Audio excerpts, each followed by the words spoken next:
I left home when I was 15, 16.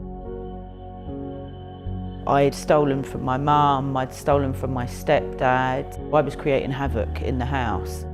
I sort of bounced around from hostel to hostel. When I was about 18, I got a shared house, started to steady out a little bit. I got pregnant with my daughter. I suddenly became aware of this responsibility that I had. So I started to try and get my life on track because there was someone else, and I actually had this sort of little thing in the back of my mind that maybe this will change everything. Even though I had people in and out, I felt quite alone in it all, and I realised that I had this child and I had no idea what I was doing with her. When she was about a year old or something, I started dating this other guy. We were drinking a lot. It got to the point where we used to fight. I think even police came into the house one time looking for him. The health visitor or someone had come round and they'd seen it, so then they recognised that something wasn't right in this relationship that I had. I put on a good front for a little while for them just to get them off my back, but actually I was really desperate for the help. So then that sort of relationship continued to when I fell pregnant with my boys. I thought, okay, let's move out the area, let's try and do everything again. I was quite emotional, quite highly strung, and I self-harmed, and I'd done it quite badly. So I had to take myself to A&E. When I got help, they then informed me, we've called the social services and they've taken the kids. I didn't understand it because it had never got to that point, because I'd always managed to sort of pull it all back together again. So then when I got home from the hospital and I saw the kids had gone, I just died inside, I guess. Everything I'd worked for, the only good things that I had in my life had been taken from me. So I pushed the big button and went, let's go into self-destruct, and that was it. I was like sort of really like in the depths of addiction now. Like I had music going at all hours, madness, different people coming in and out.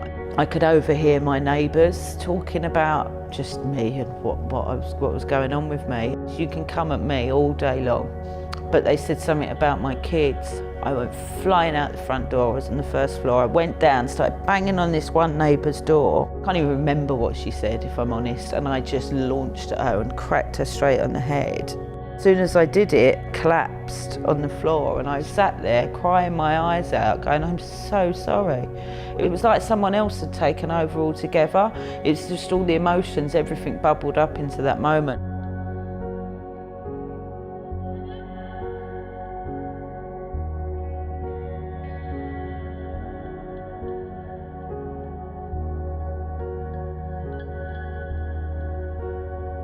Got this Christmas card, and in it had it was from the angel tree, and it said the 3 gifts that my kids had been sent, and it was the things that I'd requested on behalf of them.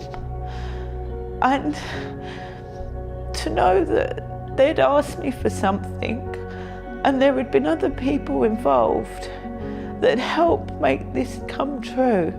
The first time my kids had received presents from me, and they were what they wanted, and my daughter actually still talks about it to this day.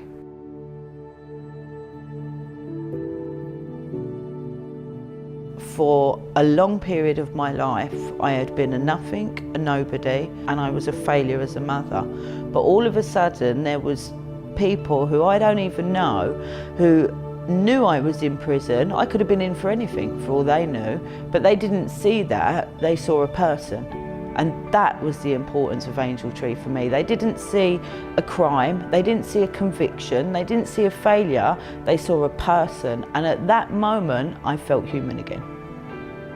What you may see as just a small gift at Christmas, or a little bit out of your wage, or a little bit out of your time, this is actually a seed that you can plant within someone's life that could actually grow and bring change and freedom into so many people. You have the ability this Christmas to make a difference in not just one person's life, but in a whole family's life. So if you can do it, I ask you to do it.